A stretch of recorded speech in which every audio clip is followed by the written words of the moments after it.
Well, new controversy today over a 5-year-old piece of video emerges. It involves some unscripted remarks from a 2007 speech that some are believing sheds new light on the president's attitude about race in America. Now, these comments were not part of the president's, well, then candidate Obama's prepared remarks that were released to the media and did not get much attention. But here is then candidate Obama talking to a crowd mostly made up of black ministers about federal funding and Hurricane Katrina victims. When 9/11 happened in New York City, they waived the Stafford Act, said this is too serious a problem. We can't expect New York City to rebuild on its own. Forget that dollar you got to put in. Well, here's $10.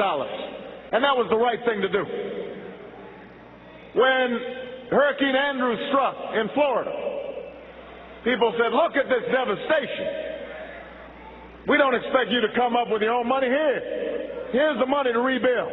We're not going to wait for you to scratch it together because you're part of the American family. What's happening down in New Orleans?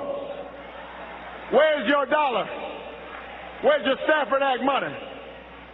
Makes no sense. Tells me the bullet hasn't been taken out.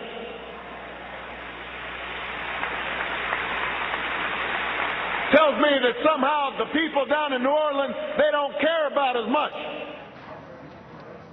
Well, Tucker Carlson is editor of thedailycaller.com and a Fox News contributor, and Marjorie Clifton is a former consultant to the Obama campaign and principal of Clifton Consulting. Welcome to you both. So, Tucker, I'm just trying to make sure I understand, because that excerpt that we just played was an ad lib by then candidate Obama. Yes. That was made in a part of a speech that the written prepared remarks had him saying, after Katrina hit, people asked me whether I thought race was the reason the response was so slow.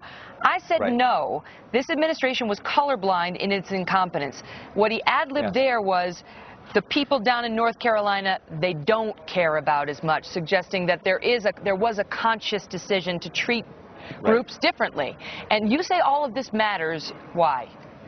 Well, I say it for the reasons you can intuit just from watching it. It speaks for itself. You have a candidate speaking to a black audience and saying the federal government is not responding to New Orleans because they don't care about the people there. The majority black population of New Orleans is not as important as the populations of New York or Florida, which also were beset by tragedies. By the way, he says right in the clip you just showed, they were considered part of the American family. In other words, you are not. This is racial demagoguery. There's really no other way to read it. And by the way, the remarks that his campaign distributed to reporters are the ones that every one of those reporters wrote their stories off of. Some of them pretended, like Andrew Sullivan at The Atlantic, pretended this was a transcript of Obama's remarks. It wasn't a transcript. That was a lie. It was the official remarks, but they bear very little resemblance to what Obama actually said. Yeah, I mean, and Marjorie, there is a difference between a message that is the administration was colorblind in its incompetence and those off-the-cuff remarks about how, no, there was a conscious decision to treat the people in New Orleans differently. Do you see that? Do you see that there's a different message in those two comments? Sure, but I think airing this video again, which already came out in 2007, and bless you, Tucker, for bringing it out again. I mean, the purpose of this is to try to derail the conversation. But the American people had a conversation about this very speech before the last election cycle. But what we've seen in terms of, is Obama pandering to a black audience? Is he racist? All of these questions that are coming up around this video is 4 years of an administration that showed that he didn't use the race card. He isn't in the current campaign. And what we know to be true, in fact, right now there's the Implicit Project run out of Harvard University and the University of Washington by Tony Greenwald. And what it shows is that 25% of our voters, as are the independent voters, would vote 10% less of the vote would be going to Obama if it was an even race, just based on race alone. So 10% are skewed by race. So that's very alive and well. Look, I'm not a political consultant. I can't speak to the effect of this video on the race. That's very much not my job.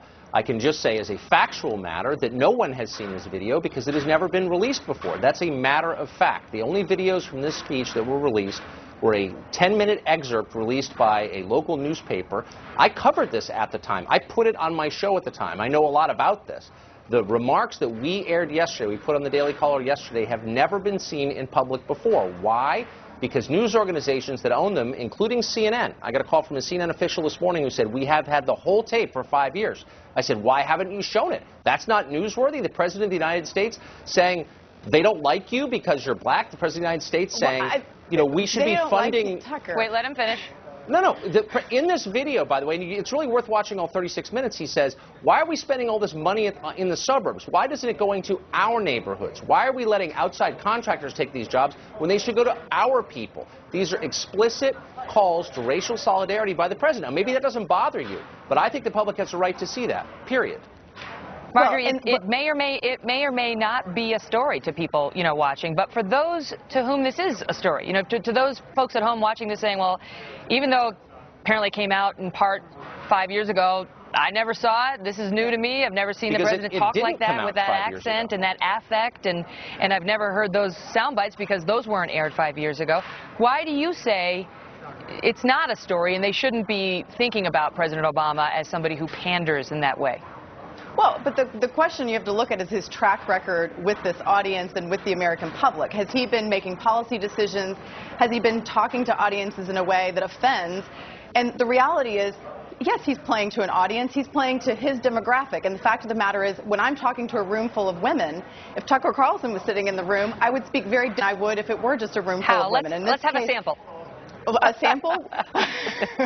Go to any women's leadership conference and they're talking about all kinds of anatomy that they would not drop otherwise, or talking about the lack of leadership needed, or the lack of representation of women in Congress, and the jokes that we would make about child care, and does your husband do that? Does your husband do this? Well, that's funny to us as a group of women, but it may seem as an attack on those men. And the same thing is true.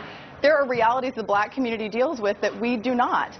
And I think it'd be ignorant to assume otherwise. So in this case, this isn't right.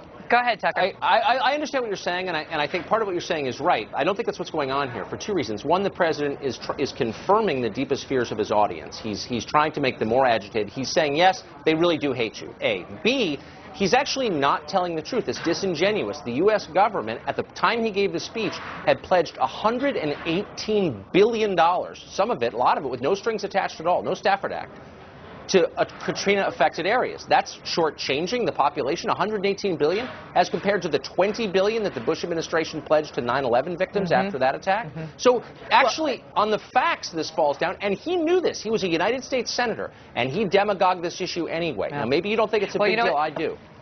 It's interesting just to see that the remarks in full did not get a lot of attention. The full remarks, as you say, were not aired in that way at the time.